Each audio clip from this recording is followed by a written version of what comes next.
Hey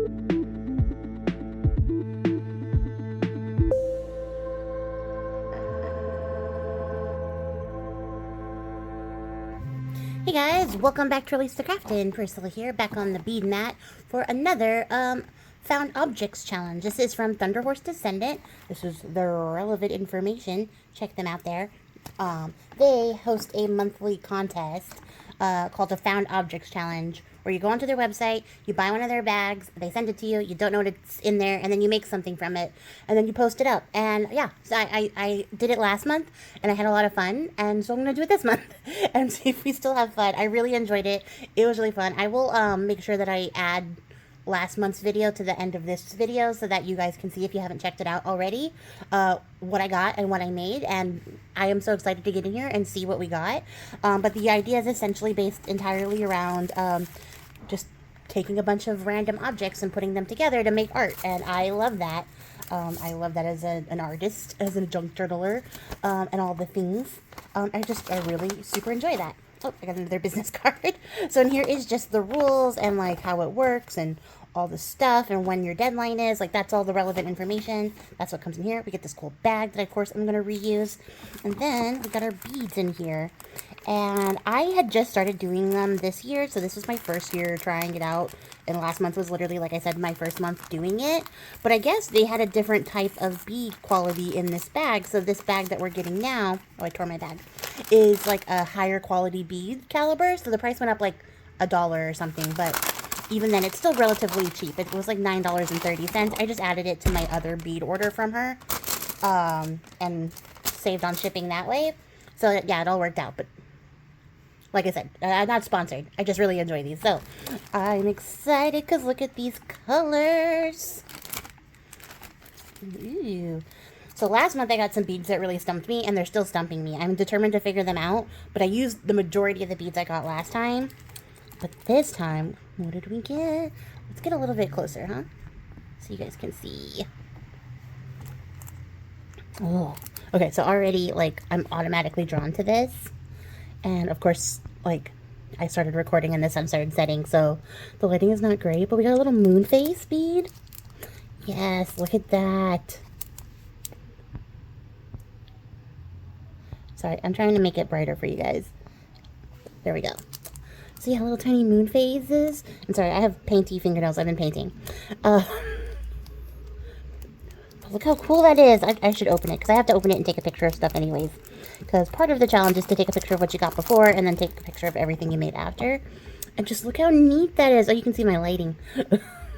That is super reflective. I love this. That is so pretty. So already. And then we got these giant beads here. I don't know what they are. But, ooh, they look like some kind of stone. Like some kind of dyed agate, maybe? Look how pretty. Oh, I'm so excited. I love that the bags, like, sort of coordinate. Like, they're not all over the place with the colors, so you don't have to worry about that. I'm not going to open this one because it's a bunch of little beads. But we got, like, a blue, like a light blue and teal mix. There's some crackle glass. Sorry, it's not focused. It's still not focused. There it is. There's some crackle glass. I just realized I locked focus to keep it brighter. So that's my bad. There are some, like, I think there's some type of seed bead. There's some certain size. I don't know the sizes of seed beads. And then we just got some, like, glass beads. There's some pearly beads in there. So that's a good mix of, like, bluish beads. We also got some music note charms, and those are neat. They're like a black enamel for music notes, so that's nifty. I'm not, like, musically inclined, if you guys have heard me sing on this channel.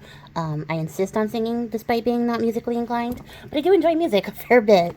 We got these really cool, like, bronzy glass beads. They feel glass. Some just, like, these really cool, like, they're a matte bronze color. So that'll be fun to work with. And then there's these, like, focused, like, crystal-y beads. And they just look like a clear glass bead. There's no like AB finish. So there's no extra sparkle, but they're really nice. They're like a semi-opaque. They're like a milk glass. Which as far as beads are concerned, just mean that like you can see through them kind of. But they're really pretty. Oh, don't lose them. So I didn't want to open up these little bead bags. And then the last thing we got, I think, is labradorite. Like, I believe I would be able to spot it at a distance, but I could also be very wrong. But there's a flash in there. I don't know if you guys can see it. See that one right there flashing with a little bit of blue? See, I think this is labradorite. And this is really pretty. It's like English cut. It just has to do with how it's faceted. I'm hoping the other ones are also flashy. There it is. I thought I was like losing my mind for a second. And I was like, only one of them flashes? That can't be right. But yes, some of them are flashy, some of them are not, which is okay. They're still very pretty beads. So that's really cool. So that's a fun mix. Hold on. There we go. That is a fun mix. And I am excited to see. Sorry, I have really got to work on my exposure right now. But I'm really excited to see what I come up with. I definitely gonna have to think about it. There's a lot of fun components here, and I got to figure out how to make them work. I might be able to make a couple of separate, like, smaller things. And then, yeah, I'll have to think about it. I'm going to think about it, and when I come back for you guys, it'll be like a second. It'll be like that. But for me, it's probably going to be like a day and a half while I brainstorm what I want to do. And then we'll make some stuff with our found object stuff. Also, I have to take a picture of everything before I start making things. So I'm going to go do that. So editing magic happening now.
Okay, guys, so I have finished making all the things I can possibly make, and I know that I'm finished making all the things I can possibly make because I only have 3 beads left.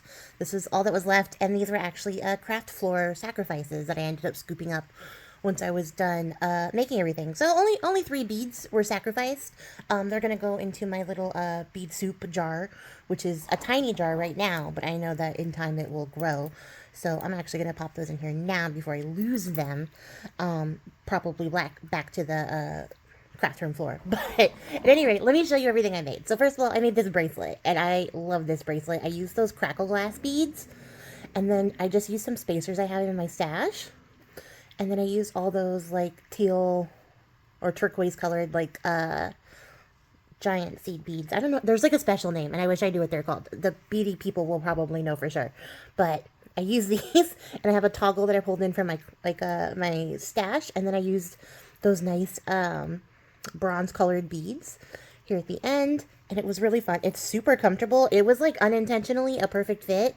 I was gonna give this away, but I'm gonna keep it now because it fits me like a glove, and that was just magical. I actually made this a little bit smaller than I normally would make stuff for myself, but with the addition of the toggle, it was perfect size. So now it's mine. That's just how the rules are. I make them, so I can't say I don't make them, but I do. I had to add a couple of crimp beads, like they're crimp covers, but they're crimp beads. When you smush them, they turn into like these little beads, because it was a little bit loose. I'm not really like super versed in working with tiny beads like this, so I ended up having extra space, but there was no big deal. I was able to cinch it up and get just the right fixture on it, and I really love these. The crackle glass looks so cool, and I like the asymmetricalness of it all. I think it's very fun. So that was one piece I made, and then I made these like little Easter egg looking earrings. I just wanted to try this out, and I think they're really cute. I used the pearly beads, and then some of those like opaque, semi-opaque like milk glass beads, and then the blue glass beads as well. And I just turned them into these fun little like Easter egg, little ovally shaped earrings. I think they're going to be really cute around Easter. That was unintentional. It just has how it worked with the shape and the pastel nature of it. They read as Easter eggs to me, but I think they're really fun, and they're just really simple, like straightforward. Excuse me. They're simple and straightforward, but like, you know, a little fun way to use up some of those beads. It's actually how I used up the last of the beads, minus those 3. And then I didn't really know what to do with the music notes. Honestly, the music notes were probably the thing that threw me the most in this thing, in this found object bag, which is crazy because, like, why? Right? Like, you think the other beads would have thrown me, but having music notes, I was like, I don't know what to do. So I just turned them into these simple little dainty earrings, and they're really cute, and I will probably definitely give these away, because as we'll see, I like big, giant, long earrings that are very noisy and eye-catching, and these are tiny and dainty, so not quite fitting, but I think somebody else will love these more than I can. Not that I don't love them, but yeah, they threw me, so I just turned them into simple earrings, and that was the best solution I could come up with, because when it came to like my main piece, my main dish here, I was like super into the theme of doing moon and stars, and was so like down for that I could not figure out how to then add music to it. Okay, so I was dying. I needed a drink. The temperature dropped here in Austin, and anytime the weather changes, I get asthma from allergies. It's allergy-induced asthma, but I get asthma, so I'm a little bit wheezy, but that's okay. We're gonna keep powering through. So up next, I made some earrings.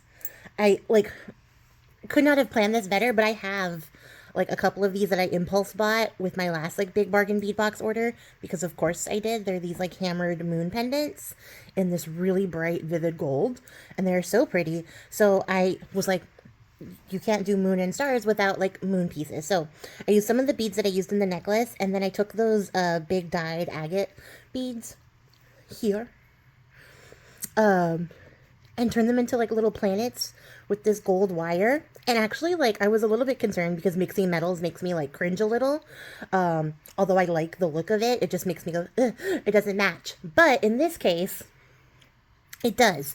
Because I think gold and bronze look really well together. So like, you can't even tell that there's 2 different metals. Like, you can, but you can't because they go together so well. So it does look very intentional, and I do like that. And I love how these little like planets came out. They're so fun. They're a nice length, and I just love all the movement. And, well, they sound great when they're hitting each other, but they're not going to hit each other on one ear. So, yeah, those are the earrings. And then for the necklace, I made this, like, double strand, like, little moon. Oh, you can see me. Let me back up a little bit.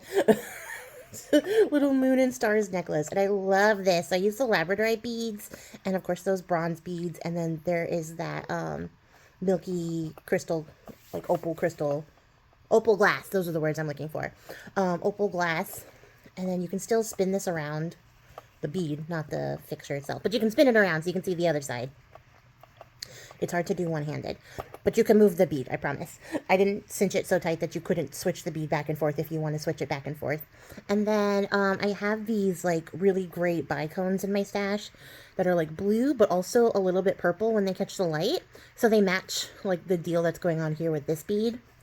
And then I think they added just, like, the right little touch of, like, cosmicness to this, like, blue and bronze, like, combo we have. And then I have these little gold stars that I have, like, a bajillion of in my stash.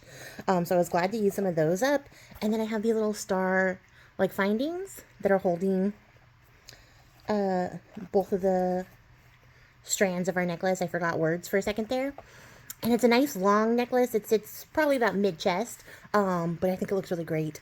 I did not measure it before I stuck it on here, so yeah.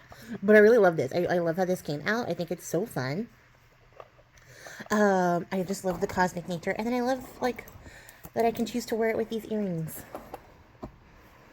So it's a little set. Even though, like, this is a different color blue, I think it looks like Earth a little bit. Maybe, like, a different Earth in another world, another galaxy far away. But I think it all goes together and has that whole moon and stars vibe. And so I'm really excited. This one's definitely a keeper. I'm keeping this, and I'm keeping this for sure. I don't know about these, and these ones I already know who I want to give those to. So, yeah, that's what I'm going to do. That's everything I made with my found objects bag. I'm actually just really happy that I used up the majority of the beads, because one of my concerns with, like, joining this challenge and doing it every month was that I was going to end up with, like, a random amount of, like, small tiny amounts of beads at the end that I would have to then, like, continue to store until they had, like, their moment to, you know, shine and be called upon. But thankfully I was able to craft down to just the last couple of beads on this, so very happy about that. I almost, you guys, stop me, I almost want to go buy another bag and just do it again since I finished this so early in the month. I'm not going to, that's crazy. I'll save it till next month. But I honestly, I love this challenge so much. I love that it just gets me to think, like, outside of the box. I got to pull in stuff from my stash that, like, I probably wouldn't have used, because these definitely were sitting in the cherish forever pile and needed to get used. So I'm glad I did that. I have a couple more, of course. I'm saving them for something else, not just for myself. But now I have a set for myself, so I think I can feel, like, comfortable letting them go for the other things and not being like, well, you haven't made anything for yourself, so they have to stay with you forever. I can let it go now because I have my own pieces and they're cosmic, and I love that. I love space and, like, galaxy themed stuff already. I think you guys know. If you've been on my channel, you've seen my intro. I love space. I think it's really cool. So I'm glad to have a little set like this, and this bracelet turned out to be something I wasn't expecting to like that much. Like, I thought I would like it, but, like, I wasn't going to be in love with it. But once I put it on and saw it on myself, I was like, I love this absolutely and completely. So it's staying with me too. And yeah, that's going to be it for me, you guys. Let me know what you think of all my makes. Which ones were your favorite? What would you have done with these? I would love to know in the comments below. And I'll catch you guys all in the next one. Until then, you guys, happy crafting. Bye. I appreciate your faces.